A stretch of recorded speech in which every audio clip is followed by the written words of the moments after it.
أعوذ بالله من الشيطان الرجيم.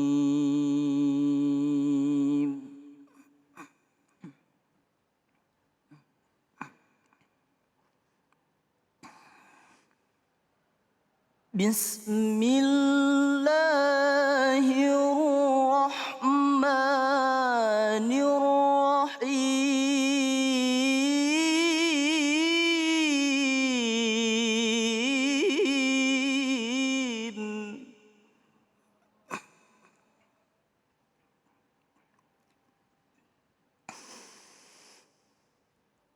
ولوطا إذ قال لقومه أتأتون الفاحشة ما سبقكم بها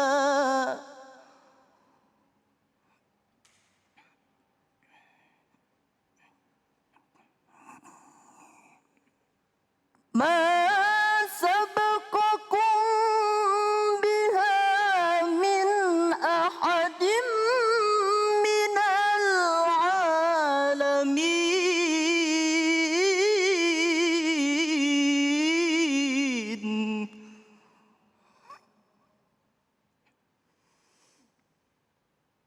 ما سبقكم بها من أحد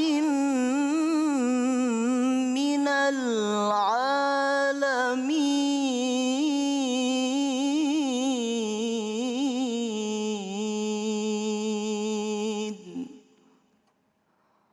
صدق الله العظيم.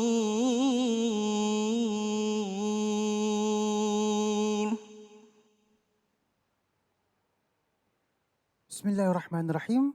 Allahumma salli ala Sayyidina Muhammad wa ala ali Sayyidina Muhammad. Assalamualaikum warahmatullahi wabarakatuh.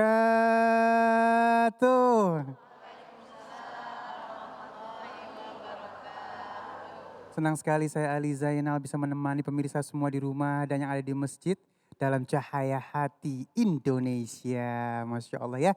Hari ini insya Allah akan banyak ilmu yang kita dapatkan sehingga membuat hati kita kembali bercahaya. Amin ya Rabbal Alamin. Dan baik, sebelum Ali berbicara lebih jauh lagi, Ali ingin sapa dulu semua jamaah yang sudah hadir di dalam masjidnya. Assalamualaikum.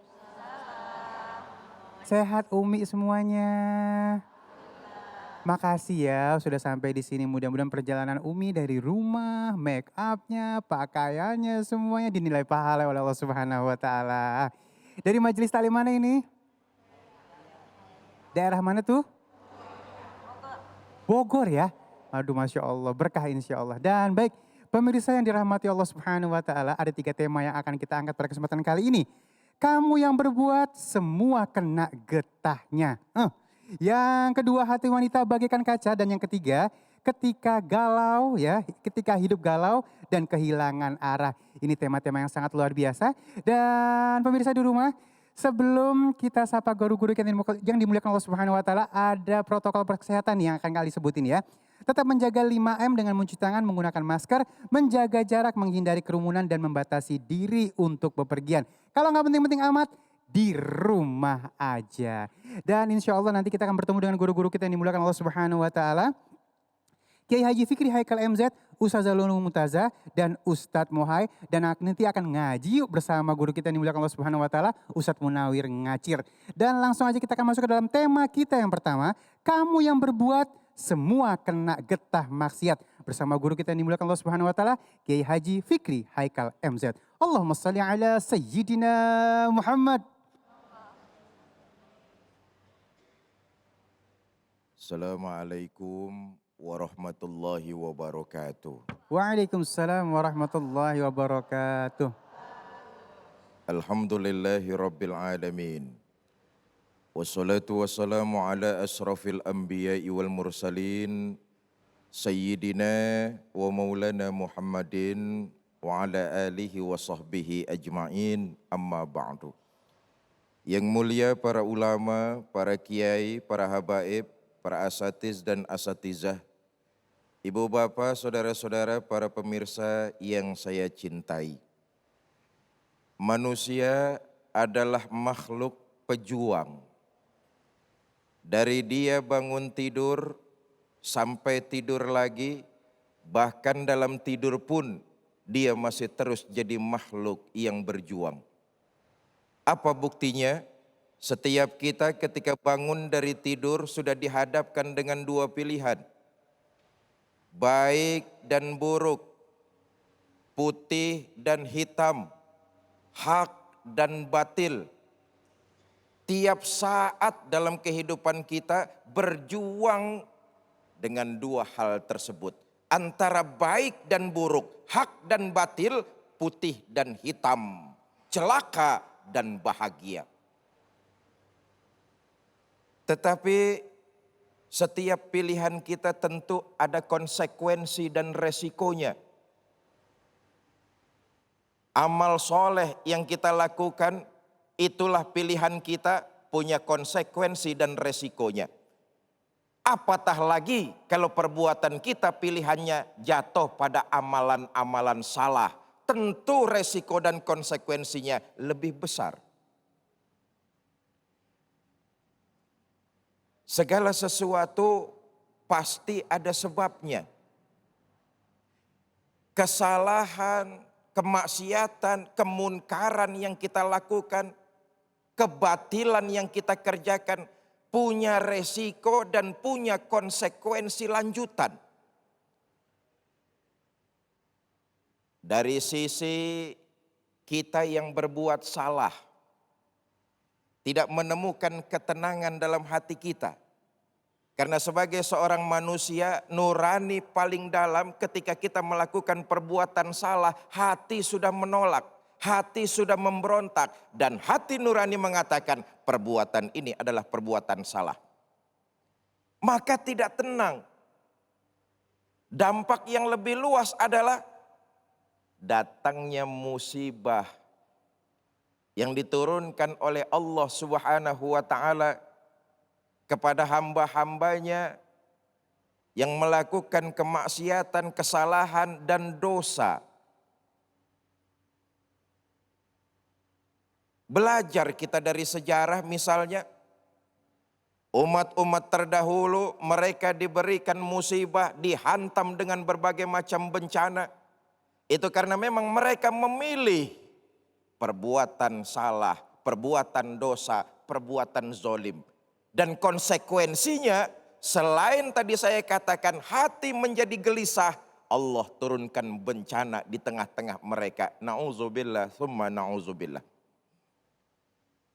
Kaum Ad misalnya, karena kemaksiatannya, karena kedurhakaannya kepada Allah Subhanahu wa taala, disapu dengan angin topang puting beliung yang luar biasa. Habis penduduk kaum Ad.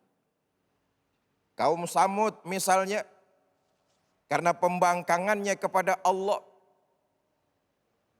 diturunkan bencana berupa halilintar yang menyambar. Habis kaum Samud.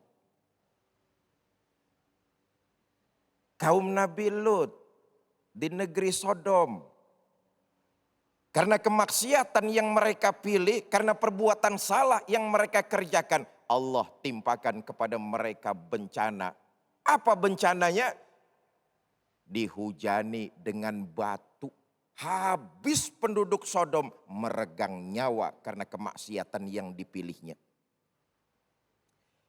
Ibu bapak, saudara-saudara, belajar dari sejarah umat-umat terdahulu. Ketika kemaksiatan yang kita pilih dalam mengisi kehidupan kita sehari-hari, maka siap-siaplah. Selain hati menjadi gundah gulana, hati menjadi tidak tenang, maka tunggu saja bencana Allah pasti akan terjadi. Tidak ada musibah yang Allah turunkan di muka bumi ini kecuali karena ulah kita sendiri. Kemaksiatan, kesalahan, dosa yang kita lakukan mengundang marah Allah, turun bencana dan musibah. Bapak Ibu, saudara-saudara, para pemirsa yang saya cintai. Perbuatan zolim yang kita lakukan itu perbuatan yang salah, maksiat, mengandung dosa. Maka aras bergetar. Kalau aras bergetar, Allah marah, khawatir turun bencana. Saya pribadi miris dengan musibah-musibah yang datang di negeri kita tercinta Indonesia. Datang berurutan, silih berganti. Belum selesai banjir bandang, kebakaran hutan di mana-mana. Belum selesai kebakaran hutan di mana-mana, longsor. Longsor belum selesai, tragedi kapal laut tenggelam. Pesawat jatuh, gunung meletus. Bahkan beberapa hari yang lalu, lapas di Tangerang kelas 1 mengalami musibah terbakar. 44 nyawa narapidana meregang nyawa, meninggal dunia. Selain tragedi ini bisa dilihat dari sains dan teknologi, tetapi ini semua Allah menyatakan dalam Quran. Musibah, ujian, bencana tidak akan diturunkan oleh Allah kecuali karena memang ulah kita manusia. Perbuatan zolim itu mengundang marah Allah. Baik zolim kepada diri sendiri maupun zolim kepada orang lain. Pedagang berbuat zolim, ngambil hak orang lain. Bagaimana caranya? Berlaku mencurangi timbangan. Ditimbang gak sesuai takaran, timbangannya sekilo, di bawahnya dimainin. Gak sampai cuma sekilo. Itu perbuatan zolim. Bisa mengundang murka Allah berupa bencana, sangat bisa. Barang bagus diumpetin, barang busuk dikeluarin dibilang bagus. Sementara barang bagus yang kualitas tingginya ditahan supaya di pasaran hilang. Kalau di pasaran hilang baru dikeluarin dengan harga yang membumbung tinggi. Ini perbuatan zolim. Sangat mungkin mengundang murka Allah. Turunnya bencana di negara kita. Nauzubillah, summa nauzubillah. Pejabat, pemimpin berbuat zolim. Mengambil yang bukan haknya, yang jadinya hak rakyat malah dikorupsi. Banyak nggak yang kayak begitu tuh? Perbuatan zolim Allah marah. Boleh jadi sangat mengundang bencana yang datang di negeri ini silih berganti. Bapak Ibu, saudara-saudara kaum muslimin yang saya cintai. Karena itu ada pepatah mengatakan kalau makan nangka kena getahnya enak. Nyobain nangkanya namanya. Tapi kalau enggak makan nangka dapat getahnya blow on. Bu.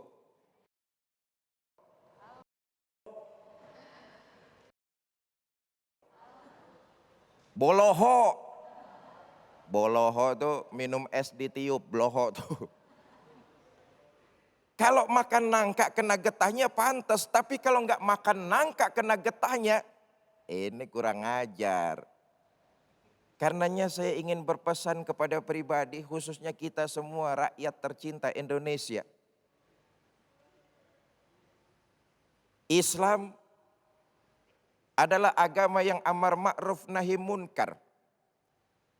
Menyuruh untuk melakukan perbuatan-perbuatan yang baik.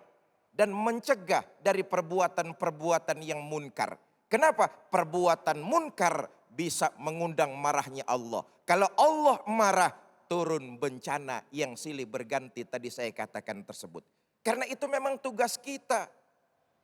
Hidup di tengah masyarakat kalau ada kemunkaran ngomong. Kata Nabi kan begitu tuh. Kalau kamu melihat kemungkaran, rubahlah dengan kekuasaan, dengan tanganmu. Siapa ini? Para pemimpin nih, para pejabat. Lagi punya kekuasaan, lihat kemunkaran, gunakan kekuasaan itu. Keluarin tanda tangannya. Larang, jangan sampai beredar. Hei, hei, hei. Rugi seseorang apabila dia memegang kekuasaan, dia tidak gunakan kekuasaan itu untuk menebarkan kebaikan dan membantu agama Allah Subhanahu wa taala. Rugi. Ntar ya udah pensiun. Baru mau berjuang atas nama agama. Telat. Kemarin waktu jadi pimpinan meneng ae. Kalau kamu melihat kemunkaran, rubahlah dengan kekuasaan, dengan tanganmu. Ini pemimpin-pemimpin kita nih. Kalau kamu nggak sanggup dengan kekuasaan, kalau kamu nggak sanggup dengan tangan, dengan lisan. Bu, kalau ngelihat orang salah, jangan diomongin. Tapi diajak ngomong. Caranya juga mesti cara yang santun. Jangan dikata-katain. Nih kadang-kadang kita kebangetan lemes. Lemes tahu lemes? Bukannya merubah, bukannya ngasih tahu yang baik, bukannya ngomong 4 mata, malah nyebarin fitnah kemana-mana.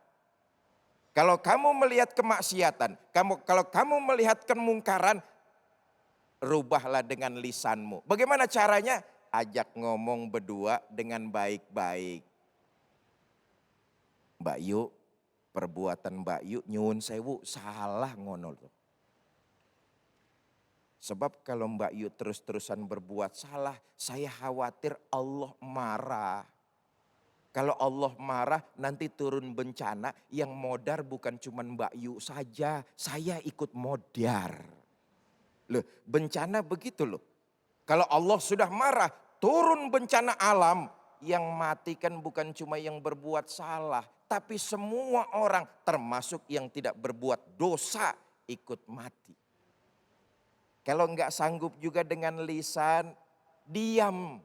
Sambil berdoa kepada Allah Subhanahu wa taala agar orang yang bersangkutan diberikan taufik dan hidayah, merubah hatinya dan tidak lagi berbuat kemaksiatan. Wallahu a'lam bishawab.